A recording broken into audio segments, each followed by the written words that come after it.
Hello friends, मैं अशोक जागा मेरे यूट्यूब चैनल में आप सभी का स्वागत करता हूं। आज हम कवर करेंगे टेक्नीशियन बी पोस्ट के लिए जो फिटर ट्रेड का विक्रम साराभाई स्पेस सेंटर तिरुवनंतपुरम में जो पेपर हुआ था 25/9/2016 को, उसका डिटेल सॉल्यूशन कवर करेंगे। ये पेपर 2 घंटे का हुआ था और इसमें 80 क्वेश्चन थे। एक क्वेश्चन 4 मार्क्स था, 4 नंबर का एक क्वेश्चन था। ठीक है, तो इसका डिटेल सॉल्यूशन आज हम कवर करेंगे। इसको 2 पार्ट में कवर करेंगे। एक पार्ट में 40 क्वेश्चन कवर करेंगे, फिर नेक्स्ट पार्ट में 40 क्वेश्चन कवर करेंगे। चलो स्टार्ट करते हैं।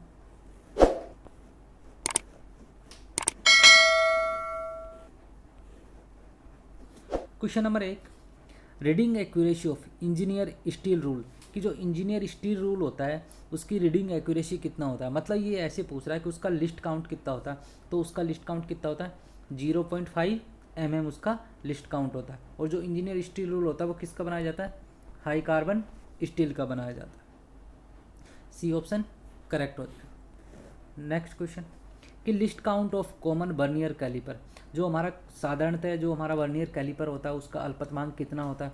तो साधारणतः उसका अल्पतमांक कितना होता है, 0.02 mm होता है। बी ऑप्शन यहाँ पे करेक्ट आंसर हो जाएगा। नेक्स्ट क्वेश्चन कि choice of drilling machine for drilling multiple hole of larger diameter कि एक ऐसी ड्रिलिंग मशीन का हम उसको चूज करें जो मल्टीपल होल करती है और लार्जर डायमीटर में करती है। तो वो कौन सी मशीन होगी, तो वो रेडियल मशीन होती है, रेडियल ड्रिलिंग मशीन या त्रिज्य प्रभेदक मशीन। डी ऑप्शन यहाँ पे करेक्ट आंसर हो जाएगा। Next question, by smelting iron और बीगेट मतलब कि जब लोहे का प्रगलन करते हैं तो हमें क्या प्राप्त होता है, कौन सा लोहा प्राप्त होता है। तो वहाँ पे हमें पिग आयरन प्राप्त होता है। और जो पिग आयरन का उत्पादन कौन सी भट्टी में करते हैं, ब्लास्ट फर्नेस में करते हैं। किस में करते हैं, ब्लास्ट फर्नेस में करते हैं। और जो कास्ट आयरन होता है इसका उत्पादन हम कहाँ पे करते हैं, इसका उत्पादन क्यूपोला फर्नेस में करते हैं। किसमें, क्यूपोला फर्नेस में। और रोट आयरन का उत्पादन कहाँ पे करते हैं, पुडलिंग फर्नेस में करते हैं। ठीक है, 3 हो गया। लेकिन यहाँ पे आंसर क्या हो जाएगा, यहाँ पे हमारा आंसर हो जाएगा पिग आयरन। क्या, पिग आयरन। नेक्स्ट क्वेश्चन कि the heat treatment of steel to obtain softness, improve machinability, increase ductility, to relieve internal stresses, to refine grain size. तो वो विधि कौन सी होगी जिसमें ये सारी जो हमें प्रॉपर्टीज होती है वो प्राप्त होती है। एक बार हिंदी में देख लेते हैं कि मृदुलता प्राप्त करने के लिए, मशीन योग्य बनाने के लिए, तन्यता बढ़ाने के लिए, आंतरिक जो प्रतिबल होता है उनको मुक्त करने के लिए, या रेणु अभाव परिष्कार करने के लिए जो हमारी स्टील होती है उसका कौन सा जो हीट ट्रीटमेंट प्रोसेस किया जाता है। तो वो हम एनिलिंग करते हैं। कौन सा प्रोसेस करते हैं, एनिलिंग करते हैं। और जो एनिलिंग में जो कूलेंट मीडियम होता है वो क्या होती है, फर्नेस होती है। क्या होती है, फर्नेस होती है। फर्नेस में इसमें कूलिंग की जाती है स्टील की, और ये प्रोसेस क्या हो जाएगा, एनिलिंग हो जाएगा। ए ऑप्शन करेक्ट हो जाएगा। नेक्स्ट क्वेश्चन देखते हैं कि size of engineer vice is specify by, जो हमारा इंजीनियर वाइस होता है उसका जो साइज होता है वो किसके द्वारा निर्देशित किया जाता है, ये किसके द्वारा जो इंजीनियर वाइस होता है उसका साइज लिया जाता है। तो इंजीनियर वाइस का साइज जो विड्थ ऑफ जा मतलब उसके जा की जो चौड़ाई होती है उसके द्वारा इंजीनियर साइज लिया जाता है। तो बी ऑप्शन यहाँ पे करेक्ट आंसर हो जाएगा। नेक्स्ट क्वेश्चन कि स्क्राइबर आर मेड, जो स्क्राइबर होते हैं वो कौन सी धातु के बनाए जाते हैं। तो स्क्राइबर हमारे जो हाई कार्बन स्टील के बनाए जाते हैं। किसके बनाए जाते हैं, हाई कार्बन स्टील के बनाए जाते हैं। और स्क्राइबर का उपयोग हम कहाँ पे करते हैं, लाइन ड्रॉ करने के लिए करते हैं, मार्किंग के अंदर। और स्क्राइबर का जो पॉइंट एंगल होता है वो 12 से 15 डिग्री होता है। कितना होता है, 12 से 15 डिग्री होता है। तो यहाँ पे सी ऑप्शन करेक्ट आंसर हो जाएगा। अगला क्वेश्चन कि जो सरफेस गेज होता है वो कौन सा टूल होता है, मार्किंग टूल होता है, कटिंग टूल होता है, ड्रिलिंग टूल होता है, क्लैंपिंग टूल होता है। तो सरफेस गेज होता है वो मार्किंग टूल होता है। कौन सा टूल होता है, मार्किंग टूल होता है। ए ऑप्शन यहाँ पे करेक्ट आंसर आ जाएगा।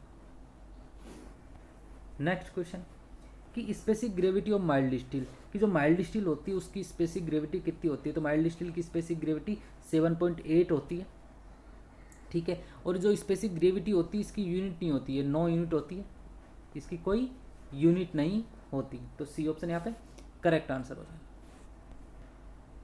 अगला क्वेश्चन कि the file use for filing would, rubber, leather. मतलब जो सॉफ्ट पदार्थ होते हैं उनकी फाइलिंग के लिए हम कौन सी फाइल यूज़ करते हैं, तो वहाँ पे हम राफ्स कट फाइल यूज़ करते हैं। कौन सी फाइल यूज़ करते हैं? राफ्स कट फाइल यूज़ करते हैं। तो सी ऑप्शन यहाँ पे करेक्ट आंसर हो जाएगा। अगला क्वेश्चन कि the thread are design as M12 multiply 1.25। तो 1.25 किसको इंडिकेट कर रहा है यहाँ पे? क्या कि 1.25 यहाँ पे किसको इंडिकेट कर रहा है? तो 1.25 यहाँ पे किसको इंडिकेट करता है? पिच ऑफ द थ्रेड को इंडिकेट करता है। M का मतलब मैट्रिक थ्रेड होती है और 12 यहाँ पे डायमीटर हो जाता है और 1.25 यहाँ पे पिच हो जाएगी। तो pitch of thread, B option यहाँ पे करेक्ट आंसर हो जाएगा। नेक्स्ट क्वेश्चन कि name of instrument use for checking gap between mating part.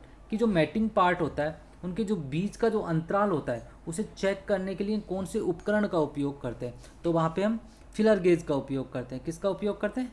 Filler gauge का उपयोग करते हैं। इसका एग्जाम्पल होता है कि जो सिलेंडर और जो हमारा पिस्टन होता है उसके जो बीच का गैप जो चेक करने के लिए किसका उपयोग करते हैं? फिलर गेज का उपयोग करते हैं। ठीक है, तो बी ऑप्शन यहाँ पे करेक्ट आंसर हो जाएगा। अगला क्वेश्चन, ये प्रोसेस ऑफ एनलार्जिंग या फिनिशिंग ए होल। मतलब ऐसा कौन सा प्रोसेस है वो जो हमारा होल होता है उसको बड़ा भी करता है और उसको फिनिश भी करता है। ठीक है, तो उस प्रोसेस को हम क्या बोलते हैं? रिमिंग बोलते हैं। उसे हम क्या बोलेंगे? रिमिंग बोलेंगे। रिमिंग के द्वारा जो फूल को फिनिश प्रदान की जाती है उसकी फिनिशिंग की जाती है। तो सी ऑप्शन यहाँ पे करेक्ट आंसर हो जाएगा। अगला क्वेश्चन कि the ball pen hammer is generally used. कि जो बॉल पेन हैमर होता है उसका उपयोग हम कहाँ पे करते हैं? तो जो बॉल पेन हैमर का उपयोग हम रिवेटिंग के लिए करते हैं। कहाँ पे करते हैं? चिपिंग या रिवेटिंग में बॉल पेन हैमर का हम उपयोग करते हैं। तो डी ऑप्शन यहाँ पे करेक्ट आंसर हो जाएगा। अगला क्वेश्चन देखते हैं कि यह process bevelling the end of drill hole is known as. कि एक ऐसा प्रोसेस होता है जिसमें ड्रिल होल की हम क्या करते हैं? बेबलिंग करते हैं। मतलब उसको कोनिकल बनाते हैं उस होल को। यहाँ पे ऐसे भी लिखा हुआ आएगा कि उसको कौन साइज बना रहे हैं, उसको कौन साइज बना रहे हैं, तो वो भी सेम बात हो जाएगी। तो उस प्रोसेस को हम क्या बोलते हैं? तो उस प्रोसेस को हम काउंटर सिंकिंग बोलते हैं। क्या बोलते हैं? काउंटर सिंकिंग बोलते हैं। कि होल के सिरे को थोड़ा बेबल बनाना या कोनिकल बनाना जिससे हमारा स्क्रू होता है उसका हेड आसानी से वहाँ पे अच्छी तरह फिट हो जाए। तो इसलिए हम क्या करते हैं? काउंटर सिंकिंग करते हैं। तो ये बी ऑप्शन हम यहाँ पे करेक्ट आंसर हो जाएगा। अगला क्वेश्चन, ये process of producing a flat seat for a bolt head at the opening of drill hole. यहाँ पे बोल रहा है कि जो ड्रिल होल की जो ओपनिंग होती है उस पर हमें बोल्ट हेड को फिट करने के लिए फ्लैट सीट बनानी है। क्या बनानी है? फ्लैट सीट बनानी है। तो उस प्रोसेस को हम क्या बोलते हैं? उसे हम स्पॉट फेसिंग बोलते हैं। उसे हम क्या बोलेंगे? स्पॉट फेसिंग बोलेंगे। यदि फ्लैट सीट बनानी है ड्रिल होल के ओपनिंग पे तो फ्लैट सीट, यदि होल को फिनिश करना तो रिमिंग, और वहाँ पे यदि कोनिकल या बेबेल बनाना है होल के जो सिरे को तो उसे काउंटर सिंकिंग ऑपरेशन बोलते हैं। तो करेक्ट आंसर यहाँ पे डी हो जाएगा। अगला क्वेश्चन, एक combined operation of drilling and counter sinking with tool one is known. मतलब कि हमें एक टूल के द्वारा प्रभेदन या काउंटर सिंकिंग ऑपरेशन करना है संयुक्त प्रचालन में, तो उसे हम कौन सी विधि बोलते हैं? उसे हम सेंटर ड्रिलिंग बोलते हैं। क्या बोलते हैं? सेंटर ड्रिलिंग बोलते हैं। करेक्ट ऑप्शन ए हो जाएगा। अगला क्वेश्चन कि एग्जाम्पल ऑफ नेचुरल अब्रेसिव। कि जो हमारे नेचुरल अब्रेसिव होते हैं ग्राइंडिंग के अंदर, तो जो नेचुरल अब्रेसिव का जो एग्जाम्पल होता है वो क्या होता है? तो नेचुरल अब्रेसिव का एग्जाम्पल यहाँ पे कोरंडम होता है, एक डायमंड होता है और एक एमरी होता है। तीनों हमारे क्या होते हैं? नेचुरल अब्रेसिव होते हैं। तो करेक्ट ऑप्शन यहाँ पे सी हो जाएगा। क्या हो जाएगा? सी हो जाएगा। अगला क्वेश्चन कि गैस वेल्डिंग नोजल आर मेज। कि जो हमारे गैस वेल्डिंग में जो नोजल होती है वो कौन सी धातु के द्वारा बनाई जाती है? तो वो हमारे कॉपर के द्वारा बनाई जाती है। किसके द्वारा? तांबा के द्वारा बनाई जाती है। सी ऑप्शन यहाँ पे करेक्ट आंसर हो जाएगा।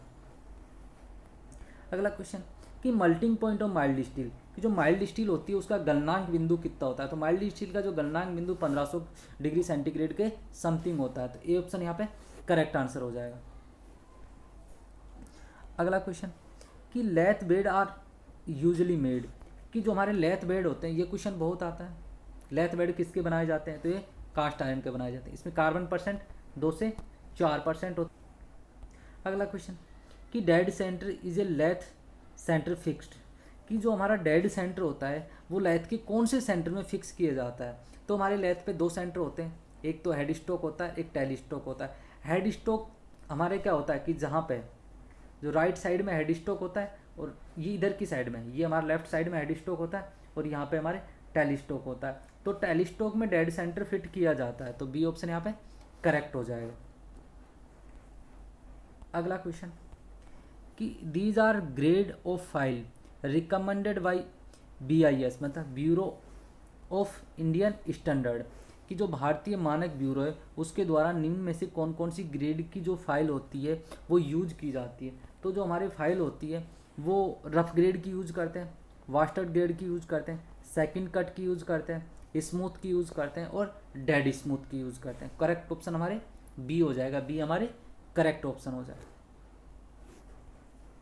अगला क्वेश्चन कि select the punch use for marking witness mark from the following, मतलब निम्न में से मतलब कौन से पंच का उपयोग विटनेस मार्किंग के लिए किया जाता है। तो 60 डिग्री जो प्रिक पंच होता है, इसे हम डॉट पंच भी बोलते हैं, तो इसका उपयोग विटनेस मार्क के लिए किया जाता है। और जो 30 डिग्री होता है उसका उपयोग हम कहाँ पे करते हैं, 30 डिग्री प्रिक पंच का उपयोग जो डिवाइडर होते हैं उसको पॉइंट को सेट करने के लिए करते हैं। तो यहाँ पे करेक्ट आंसर ए हो जाएगा। और जो हमारा ये जो हमारा पंच होता है वो कौन सी धातु का बनाया जाता है, ये हाई कार्बन स्टील का बनाया जाता है। नेक्स्ट क्वेश्चन कि cross cut chisel are used, मतलब क्रॉस कट चीजल का उपयोग हम कहाँ पे करते हैं। तो क्रॉस कट चीजल का उपयोग हम जो कीवेज होते हैं उनको बनाने के लिए क्रॉस कट चीजल का उपयोग करते हैं। इसका दूसरा नाम होता है, इसे कैप चीजल भी बोलते हैं। क्या बोलते हैं इसे, कैप चीजल भी बोलते हैं, किसे, क्रॉस कट चीजल को। तो यहाँ पे हमारा डी ऑप्शन करेक्ट आंसर हो जाएगा। अगला क्वेश्चन कि most suitable pitch for hexa blade for cutting thin tubes, मतलब थिन ट्यूब को काटने के लिए कौन सी पिच की जो हेक्सा ब्लेड होती है उसका उपयोग किया जाता है। तो यहाँ पे हम थिन ट्यूब को काटने के लिए जो 0.8 mm पिच की थ्रेड होती है, मतलब जो ब्लेड होती है उसका उपयोग किया जाता है। ये ऐसे भी पूछ सकता है ये क्वेश्चन कि थिन ट्यूब, ये ऐसे पूछ सकता है कि जो हमारे हार्ड मेटल होते हैं उनको कट करने के लिए कौन सी जो ब्लेड की पिच यूज की जाती है। तो 0.8 जो हमारे mm की जो ब्लेड की पिच होती है वो यूज की जाती है। तो बी ऑप्शन यहाँ पे करेक्ट आंसर हो जाएगा। अगला क्वेश्चन कि ड्रिल चकार fitted on the drilling machine spindle by means, मतलब कि जो किसके जरिए ड्रिलिंग मशीन में स्पिंडल पर ड्रिल चक को आसंजित किया जाता है। तो किसके द्वारा किया जाता है, आर्बर के द्वारा किया जाता है। किसके द्वारा, आर्बर के द्वारा किया जाता है। ए ऑप्शन यहाँ पे करेक्ट आंसर हो जाएगा। अगला क्वेश्चन कि ड्रिफ्ट इज यूज्ड फॉर, कि जो ड्रिफ्ट का उपयोग क्यों करते हैं। तो ऑप्शन देखते हैं, removing the drill from spindle, B option, punching for locating a drill bit, C option, cutting thin sheet of metal, या D option, removing a broken drill from work. तो यहाँ पे हमारा करेक्ट आंसर हो जाएगा ए, कि जो हमारा ड्रिल होता है, ड्रिल स्पिंडल से जो ड्रिल बिट होता है उसको रिमूव करने के लिए हम ड्रिफ्ट का उपयोग करते हैं। तो ए ऑप्शन यहाँ पे करेक्ट आंसर हो जाएगा। अगला question, A instrument use for precision measurement of angle, मतलब कि जो प्रिसिशन मेजरमेंट ऑफ एंगल होते हैं, यथार्थ मापन के लिए कौन से इंस्ट्रूमेंट का उपयोग करते हैं। तो वहाँ पे हम यूज करते हैं कि जो हमारा वर्नियर बेवल प्रोटेक्टर होता है इसका उपयोग करते हैं जो एक्यूरेसी से एंगल मेजरमेंट के लिए। और जो इसका लिस्ट काउंट होता है वो कितना होता है, 5 मिनट होता है। कितना होता है, 5 मिनट होता है। तो करेक्ट आंसर बी हो जाएगा। अगला क्वेश्चन कि standard helix angle in general purpose drill bit, कि जो हमारे जो सामान्य उद्देश्य के लिए जो ड्रिल बिट होता है उसका जो मानक हेलिक्स एंगल कितना होता है। तो ये हमारा कितना होता है, 27.5 डिग्री या 27.5 डिग्री होता है। जो हेलिक्स एंगल होते हैं वो 3 प्रकार के होते हैं, एक तो एच होते हैं, एक एन होते हैं, एक एस होते हैं। मतलब एच हार्ड मेटेरियल के लिए, एन नॉर्मल मेटेरियल के लिए और एस सॉफ्ट मेटेरियल के लिए। जैसे जैसे हमारे पदार्थ की सॉफ्टनेस बढ़ती है वैसे वैसे हेलिक्स एंगल का मान बढ़ता है, और जैसे जैसे पदार्थ हमारा हार्ड होता जाता है हेलिक्स एंगल का मान घटता है। करेक्ट ऑप्शन डी हो जाएगा। अगला क्वेश्चन देखते हैं कि include angle of V block, जो बी ब्लॉक होता है उसका शामिल कोण कितना होता है। तो उसका शामिल कोण कितना होता है, 90 डिग्री होता है। और बी ब्लॉक का उपयोग जो हमारे गोल जॉब होते हैं, राउंड जॉब होते हैं, उनको क्लैंप करने के लिए किया जाता है। अगला क्वेश्चन कि difference between the maximum and minimum limit of size, कि कोई भी साइज है उसकी मैक्सिमम और जो मिनिमम लिमिट होती है उसके जो बीच का डिफरेंस होता है उसे क्या बोलते हैं। तो उसे हम टॉलरेंस बोलते हैं। उसे क्या बोलते हैं, टॉलरेंस बोलते हैं। बी ऑप्शन यहाँ पे करेक्ट आंसर हो जाए। अगला क्वेश्चन कि number of fundamental tolerance in Indian standard system, कि जो इंडियन स्टैंडर्ड सिस्टम होते हैं उसमें कितने नंबर ऑफ टॉलरेंस हम फंडामेंटल टॉलरेंस यूज़ करते हैं, तो वो हम करते हैं 18। कितने करते हैं? 18 करते हैं। बी ऑप्शन करेक्ट हो जाएगा।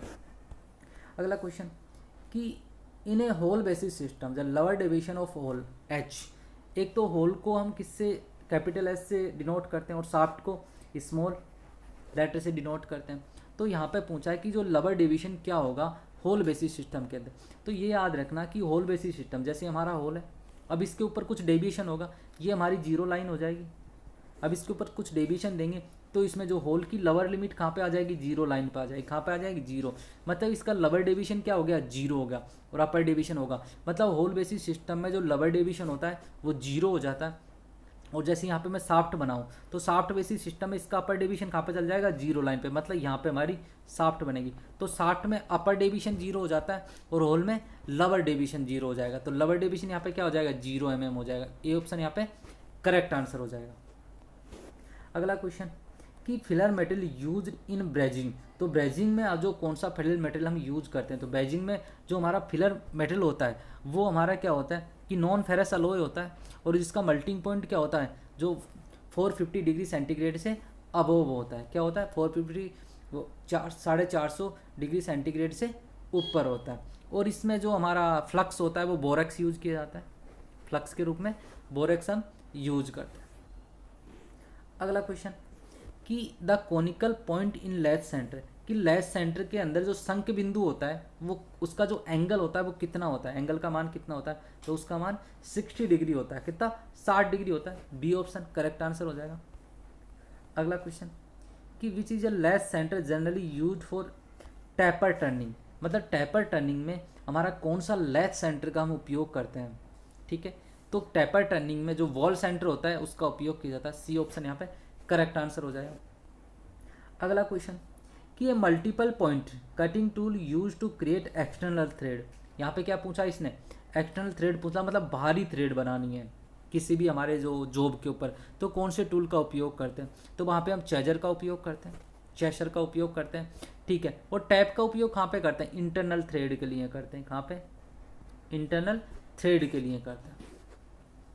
अगला क्वेश्चन आता है for a turning long taper with a small taper angle the method of taper turning employ, मतलब कि हमें क्या करना है, जो टैपर की लंबाई ज़्यादा है लेकिन एंगल कम है तो वहाँ पे कौन सा मेथड हम यूज़ करेंगे? टैपर टर्निंग के 4 मेथड होते हैं। Offset of tailstock, form tool plugging होता है, एक टैपर टर्निंग अटैचमेंट होता है और एक और होता है। 4 इसके मेथड होते हैं। तो यहाँ पे हम यूज़ करते हैं टेलीस्टोक को ऑफसेट करके और हम क्या करते हैं? टैपर टर्निंग करते हैं लॉन्ग टैपर के लिए और स्मॉल एंगल के लिए। तो ए ऑप्शन यहाँ पे करेक्ट आंसर आ जाएगा।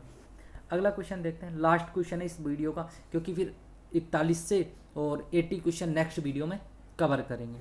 तो यहाँ पे देखते हैं the purpose of relief groove, कि जो उच्च भाव ग्रीव होता है उसका उद्देश्य क्या होता है? रिलीफ का मतलब समझ में आ रहा है यहाँ पे कि maintain A required type of fit, कि मतलब कोई भी हमारे फिट है अपेक्षित फिट का प्रकार को बनाए रखने के लिए। सेकंड होता है ensure contact between surface without any obstructions, कि बिना किसी रुकावट के पृष्ठों के बीच में संपर्क को निश्चित बनाए रखने के लिए।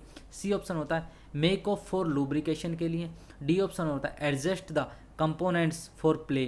तो यहाँ पे करेक्ट आंसर हो जाएगा कि जो पृष्ठों के बीच में जो हमारा संपर्क होता है उसको सुनिश्चित बनाने के लिए विदाउट कोई भी हमारा वहाँ पे ऑब्स्ट्रक्शन नहीं होना चाहिए, कोई रुकावट नहीं होनी चाहिए, तो उसके लिए हम क्या बोलते हैं? रिलीफ ग्रुप देते हैं। तो बी ऑप्शन यहाँ पे करेक्ट आंसर हो जाएगा।